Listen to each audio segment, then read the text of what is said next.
I'm Dallas and I'm 20. I'm Abby and I'm 20. I'm Paige and I'm 17. I'm Megan and I'm 19. I'm Hadass and I'm 19. I'm Mallory and I'm 18.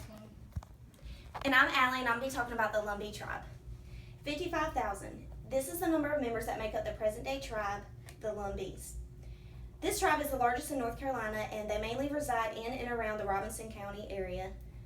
In 1885, the North Carolina recognized the tribe as Indian, though they're still working under the Lumbee Act to get federal legislation to recognize them as the Lumbee Indians.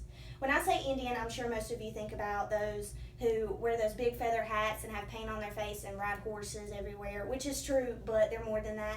They're a tribe that stuck together despite all that threatened their community, and they're a tribe whose culture continues to change, but they're still able to stick to their roots through their significant celebrations, their powerful healing practices, and the importance of church.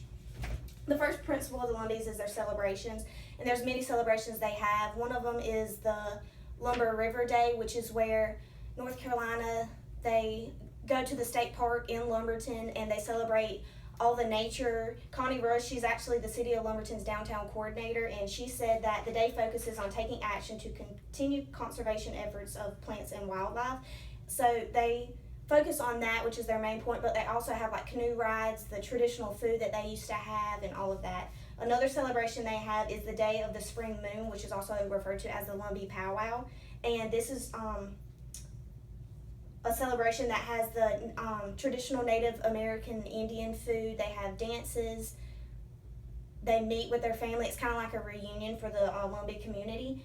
Jamie Oxendine, she's the author of The History of the Powwow, and she said that the modern day powwow evolved from the grass dance societies that formed in the early 19th century, and this is just where the warriors came and they met with all their tribe members and they would just reenact scenarios that happened.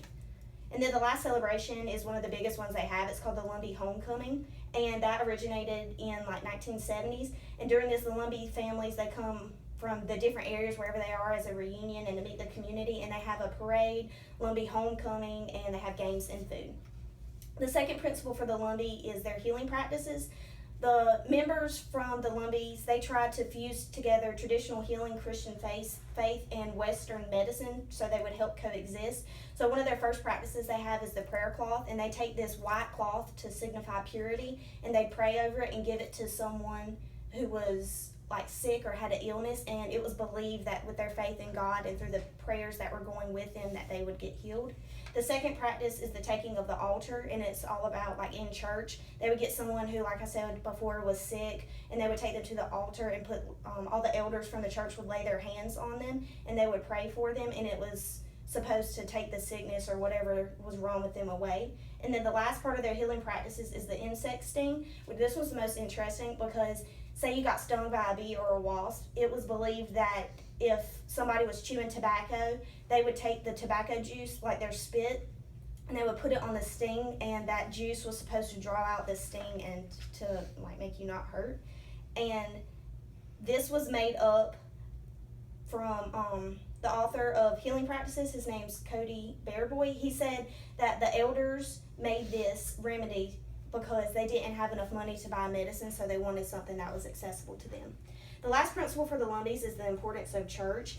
To Lumbees, church is more than just a religious experience. It's their big social gathering. They believe that you should go to the different churches that they have and participate in their religious experiences, and the choirs will go to the different churches, and the choir would they meet every week in the community and they sing. It's a big part of their social life because it's not just a place where you go every Sunday and you worship God.